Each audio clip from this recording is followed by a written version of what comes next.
Hello my students, this is a video lecture of interpole and compensating winding, है ना। Interpole और compensating winding मैंने आपको शुरू में ही कंस्ट्रक्शन ऑफ डीसी मशीन में दिखाया था। Whether it is the DC generator और DC motor that doesn't matter, constructions are always same. Okay no, मतलब कि ये डीसी मोटर हो चाहे डीसी जनरेटर हो, construction will be same. Okay, सिर्फ फंक्शन अलग है ना। डीसी मोटर जो है मैकेनिकल एनर्जी प्रोड्यूस करता है, डीसी जनरेटर जो इलेक्ट्रिकल एनर्जी प्रोड्यूस करता है। Now in the case of in the construction of DC machine मैंने बताया क्या इंटरपोल्स है। ओके, इंटरपोल जैसे इंटरकास्ट मैरिज आपने सुना होगा। इंटरकास्ट यानी कि टू डिफरेंट कास्ट के बीच में मैरिज। ओके, तो उसी तरह इंटरपोल यानी कि टू डिफरेंट पोल के बीच में पोल। ओके, जैसे दो डिफरेंट पोल के बीच में पोल, यहाँ दो डिफरेंट है, इसमें एक एक पोल है।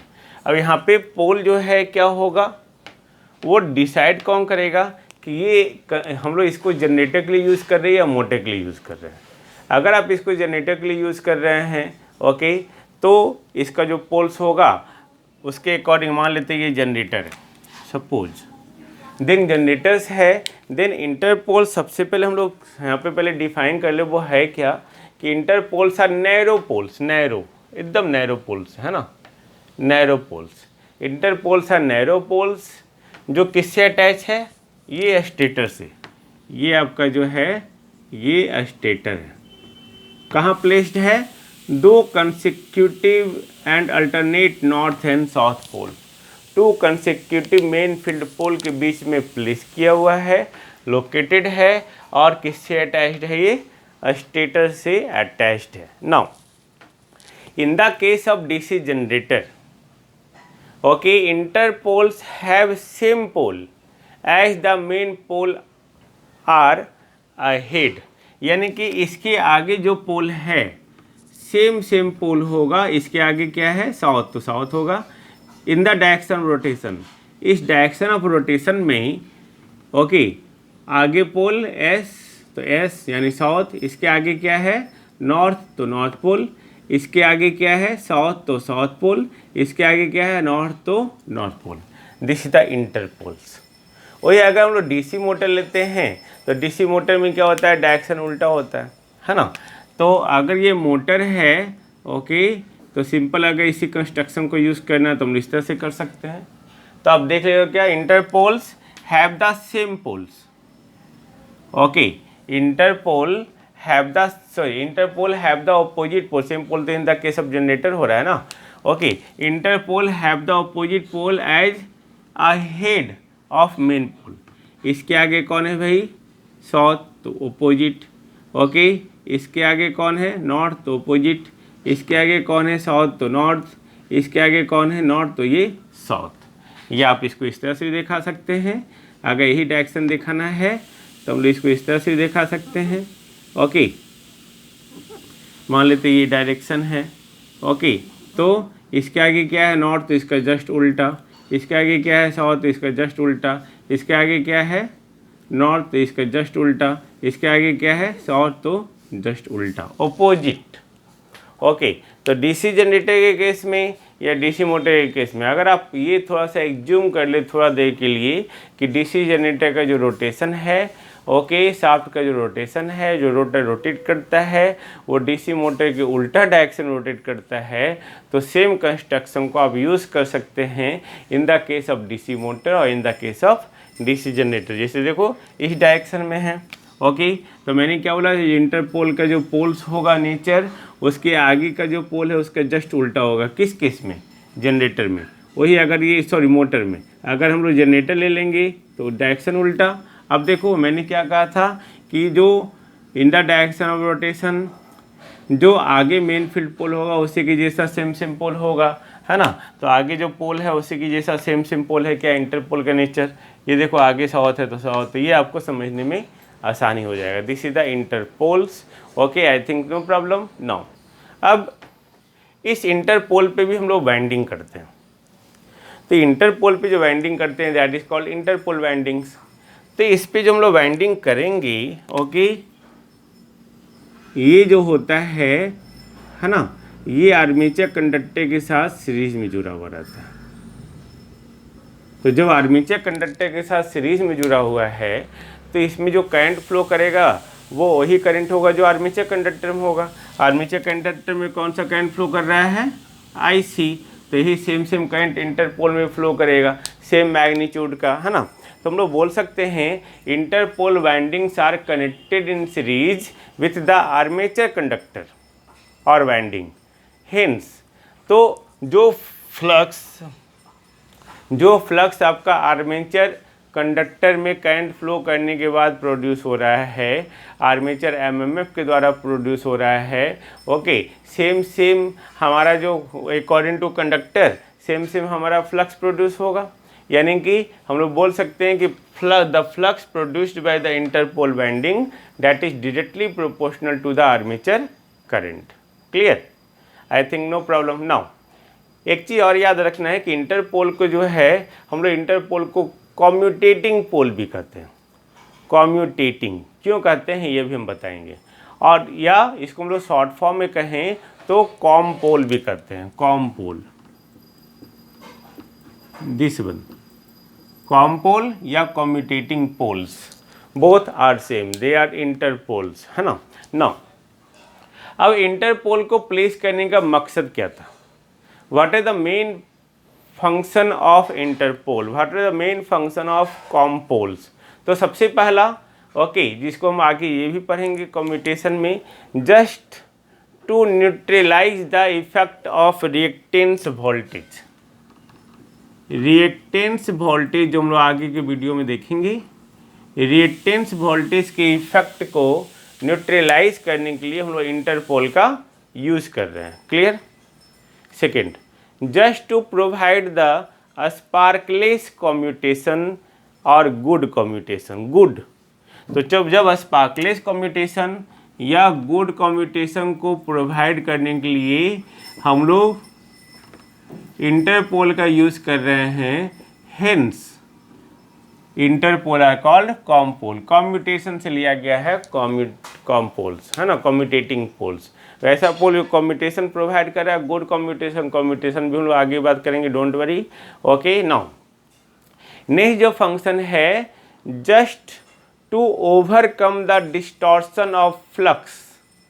डिस्टॉर्शन यानी कि व्हाट, क्रॉस मैग्नेटाइजिंग, यानी कि आर्मेचर रिएक्शन के क्रॉस मैग्नेटाइजिंग इफेक्ट के कारण जो फ्लक्स डिस्टॉर्ट हो जा रहा है, डिस्टॉर्ट यानी कि ये पाथ है फ्लक्स का, अभी ऐसे हो गया, डिस्टॉर्ट हो गया, तो जो डिस्टॉर्ट हो जा रहा है उसी डिस्टॉर्शन को कम करने के लिए हम लोग क्या किए हैं, इंटरपोल को प्लेस किए हैं between two consecutive main field poles, they are narrow poles, है ना। This is the main function of the interpoles. I think no problems, interpole में इससे ज़्यादा नहीं पढ़ना है। ओके, नाउ अब हम लोग देखेंगे कंपनसेटिंग वाइंडिंग। तो सबसे पहले फिगर बना लें, जस्ट सी।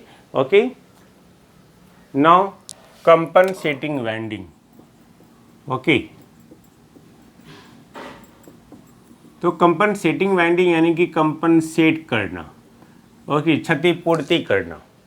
तो कब, when the machines are required to produce the heavy current. तो हैवी करंट क्यों प्रोड्यूस करेगा, जब हैवी लोड होगा, है ना।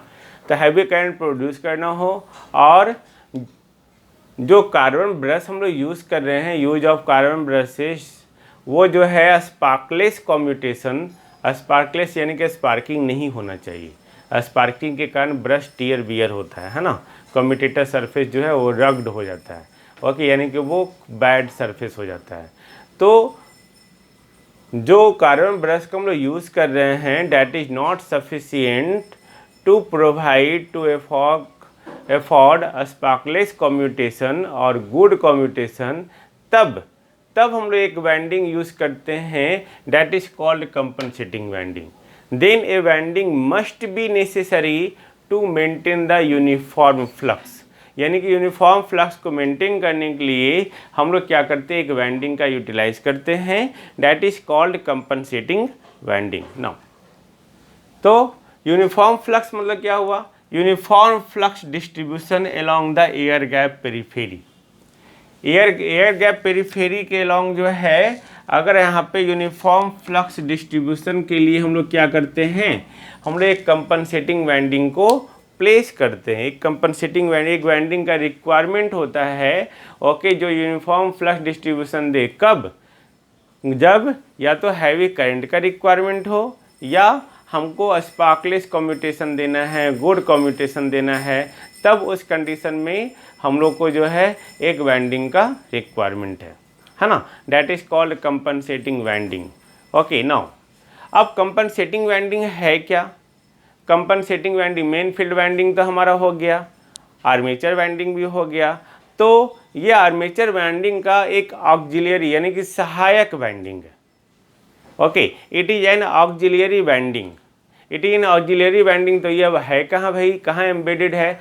Then this is embedded in the slots of main field pole faces. तो मेन फील्ड पोल फेसेस यानी कि ये पोल फेस है। ओके, तो इसी के स्लॉट में जो है आपका कंपनसेटिंग वाइंडिंग प्लेस किया हुआ है। This one, this one, this one, this one, this one. Okay, यही है आपका ये जो हम लोग मेन पोल फेस में स्लॉट बना रहे हैं, है ना। इसी में हम लोग कंडक्टर जो प्लेस करेंगे वही कंडक्टर हमारा क्या होगा, वही कंडक्टर फॉर्म करेगा आपका compensating winding. Got it? This is the compensating winding. अब यहाँ पे हम लोग डॉट दिखाए। डॉट क्यों दिखाए, क्रॉस क्यों नहीं दिखाए? क्योंकि यहाँ पे जो है हमारा ये हमारा क्या है, आर्मेचर का स्लॉट और टिथ है ना। ये इसी तरह बढ़ते जाएगा, दिस वन। अब इसको आमने सामने भी क्यों दिखा रहे हैं, इसका भी कॉज है। ओके, आपको याद होगा ये नॉर्थ है, तो यहाँ पे जो आपका आर्मेचर कंडक्टर में करंट फ्लो करेगा वो क्रॉस फ्लो करेगा। क्रॉस यानी कि अंदर की ओर करंट फ्लो करेगा, और यहाँ पे डॉट करंट फ्लो करेगा यानी कि बाहर की ओर, दिस वन। इसी तरह ये कंटिन्यूअस होगा। ओके, तो अब यहाँ पे ऐसा क्यों है भाई? तो सबसे पहले हम लोग ने क्या कहा, compensating windings are embedded in the slots of main pole faces. Okay, main pole faces. अब ये जो कंपनसेटिंग वाइंडिंग है उसको हम लोग आर्मेचर वाइंडिंग के साथ सीरीज में जोड़ते हैं। कैसे जोड़ते हैं? सीरीज में। कैसे? इस तरह से जोड़ते हैं सो डैट कि उसके सामने का जो आर्मेचर कंडक्टर है उसमें जो करंट फ्लो करे उस करंट की डायरेक्शन का just opposite direction compensating winding में जो आपका कंडक्टर है ओके, उस कंडक्टर में करंट का फ्लो का डायरेक्शन जो हो आर्मेचर वाइंडिंग में करंट के फ्लो की डायरेक्शन के ऑपोजिट हो। यही कहने कि अगर ये क्रॉस से दिखा रहे हैं तो ये डॉटेड होगा, है ना। ये सारा आपका इसी तरह से होगा।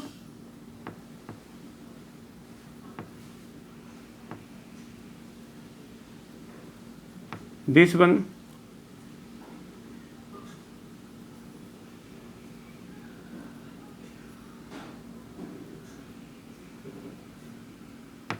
यहाँ ब्रश होगा,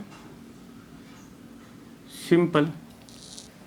ओके, ब्रश के अलॉन्ग जो है कोई भी ईएमएफ इंड्यूस नहीं होता है, आप लोग जानते हैं, है ना। तो न्यूट्रल कंडक्टर होगा वहाँ पे। तो हम लोग ने क्या बोला, compensating winding are those windings which are placed और embedded in the slots of main field pole faces. अब the current flowing through compensating winding are in such a way that they opposes the current flowing in the armature winding। Armature winding में जो current flow कर रहा है उसको ये क्या करे, ओपोज करे, सिंपल। अब ओपोज करने का कारण क्या है भाई, क्यों हम लोग ओपोज करवाएंगे?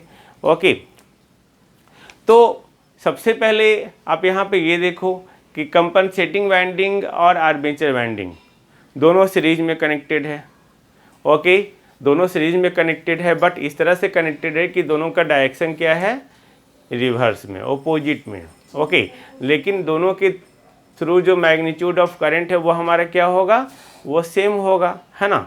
तो हम लोग कंपनसेटिंग वाइंडिंग को प्लेस क्यों किए, उसका मेन फंक्शन क्या है? मेन फंक्शन है स्पार्कलेस कम्यूटेशन देना, हैवी करंट जब नीड हो तब हम लोग उसको यूज़ करना। ओके, बट उसके साथ साथ the main function of the compensating winding is to neutralise the effect of armature reaction. Armature reaction के इफेक्ट को न्यूट्रलाइज करना, that is the main function of compensating winding, है ना। तो यही कारण है कि आर्मेचर वाइंडिंग में जो करंट फ्लो कर रहा है, अगर उसको उल्टा डायरेक्शन में आर्मेचर करंट के उल्टा डायरेक्शन में करंट फ्लो करेंगे तो उसके इफेक्ट को ये क्या कर देगा, न्यूट्रलाइज कर देगा, है ना।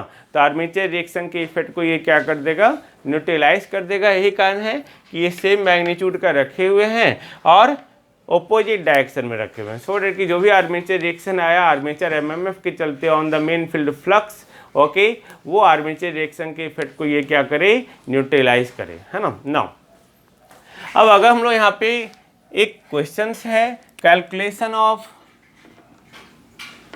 Number of turns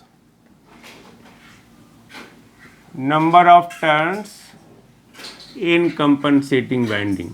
simple, compensating winding में number of turns, okay, compensating winding के लिए जो नंबर ऑफ टर्न्स पर पोल का कैलकुलेशन है वो हम लोग करेंगे। तो सबसे पहले कंपनसेटिंग वाइंडिंग में जो करंट का मैग्नीट्यूड है वो कौन सा मैग्नीट्यूड है, आर्मेचर करंट, है ना। यानी कि उसमें जो करंट फ्लो करेगा वो IC होगा, डैट इज IA/A होगा। सिंपल, ओके, IA/A होगा। अब सोचो ये यहाँ से यहाँ तक वन पोल पिच है, all of you know, then in one pole pitch ampere turn per pole, of course all of you know, ampere यानी कि IA/A या IC लिख दो डायरेक्ट, IC टर्न यानी कि Z/2, पोल यानी कि P यानी कि ZIC/2P, वन पोल पिच में, है ना, वन पोल पिच में Z/2P इंटू IC। अब चूंकि कंपनसेटिंग वाइंडिंग हमारे कहाँ प्लेस किए हुए हैं, आमने सामने तो है लेकिन ये पोल के आर्क पे है, तो वन पोल आर्क में जो भी आपका कंडक्टर होगा वो कंपनसेटिंग वाइंडिंग के कंडक्टर को इंडिकेट करेगा, है ना। तो वन पोल आर्क में आपका जो भी आपका कंपनसेटिंग वाइंडिंग का कंडक्टर होगा यानी कि एम्पियर टर्न पर पोल, वो क्या होगा भाई, ZIC/2P, ये कितना में निकला, वन पोल पिच में, into pole arc, simple pole arc, है ना, यानी कि pole arc by pole pitch into total ampere turn per pole, है ना। Generally pole arc by pole pitch जो होता है, pole arc by pole pitch जो होता है उसका वैल्यू 0.7 होता है जनरली, या तो दिया रहेगा, अगर कुछ नहीं दिया है, अगर यूटिलाइज करना है तो आप 0.7 को यूटिलाइज कर सकते हैं। आई थिंक नो प्रॉब्लम, है ना। This is the compensating winding. अब इसके साथ साथ आप एक टॉपिक को और देख सकते हैं, okay, that is the neutralisation of armature reaction. Simple, इसी टॉपिक में हम लोग इसमें बात कर लेते हैं, न्यूट्रलाइजेशन ऑफ आर्मेचर रिएक्शन, यानी कि आर्मेचर रिएक्शन को हम लोग कैसे न्यूट्रलाइज करेंगे, कैसे कैसे न्यूट्रलाइज कर रहे हैं ये देखो। Neutralisation of armature reaction, simple, है ना। तो हम लोग कैसे न्यूट्रलाइज कर रहे हैं, फर्स्ट पहला bye increasing the air gap length. अगर हम लोग एयर गैप लेंथ को बढ़ा दे तब भी हम लोग आर्मेचर रिएक्शन को न्यूट्रलाइज कर सकते हैं। हाउ, ये एयर गैप लेंथ को बढ़ाना है ना। तो flux equal to what, MMF by reluctance L/μA, है ना। तो अगर L बढ़ाएंगे तो रिलक्टेंस बढ़ेगा, रिलक्टेंस बढ़ाएंगे तो फ्लक्स घटेगा। ओके, तो यहाँ पे ये तो मेन फील्ड फ्लक्स है। ओके, अगर एयर गैप लेंथ को हम लोग बढ़ाएंगे, है ना, तो एयर गैप लेंथ को बढ़ाएंगे तो जो आपका आर्मेचर वाइंडिंग है, ओके, उसके चलते जो फ्लक्स है वो ज़्यादा इसको इफेक्ट नहीं करेगा। ओके, इसको ज़्यादा इफेक्ट नहीं करेगा, ये भी घटेगा, बट इसके साथ साथ जो है इसके कारण जो हमारा यहाँ पे इसको जो अपोज कर रहा था मेन फील्ड फ्लक्स को, वो मेन फील्ड फ्लक्स को अपोज ज़्यादा नहीं कर पाएगा। ओके, ये मेन फील्ड फ्लक्स को ज़्यादा अपोज नहीं कर पाएगा। ओके, तो इस तरह से हम लोग बोल सकते हैं by increasing the air gap length, okay, we can neutralise the armature reaction, first things. दूसरा, बाय प्रोवाइडिंग द इंटरपोल्स, जो हम लोग बात किए हैं। तीसरा, by providing the compensating winding, जो हम लोग अभी जस्ट बात किए हैं। चौथा, by providing the extra number of turns on each pole, यानी कि ईच पोल पे हम लोग एक्स्ट्रा नंबर ऑफ टर्न्स हम लोग अगर प्रोवाइड कर दे just to neutralise the demagnetising effect, यानी कि डीमैग्नेटाइजिंग इफेक्ट को न्यूट्रलाइज करने के लिए हर पोल पे हम लोग एक्स्ट्रा नंबर ऑफ पोल्स अगर यूज़ कर ले। जैसे 4 DC शंट मशीन है, तो शंट मशीन है तो शंट मशीन में एक्स्ट्रा जो एम्पियर टर्न होगा NSH इंटू ISH, है ना, एक्स्ट्रा। ओके, तो इसके बराबर क्या होना चाहिए, डीमैग्नेटाइजिंग एम्पियर टर्न्स। ओके, तो शंट मशीन में ये क्या हो जाएगा, ISH से डिवाइड कर देंगे। अगर इतना नंबर ऑफ टर्न्स हम लोग DC शंट मशीन में एक्स्ट्रा दे दे मेन फील्ड पोल पे, तो वो उसको न्यूट्रलाइज कर सकता है। ओके, उसी तरह अगर हम लोग सीरीज मशीन है तो सीरीज मशीन में एक्स्ट्रा नंबर ऑफ टर्न्स ये दे दे। ओके, तो हम लोग जो है इसको भी न्यूट्रलाइज कर सकते हैं।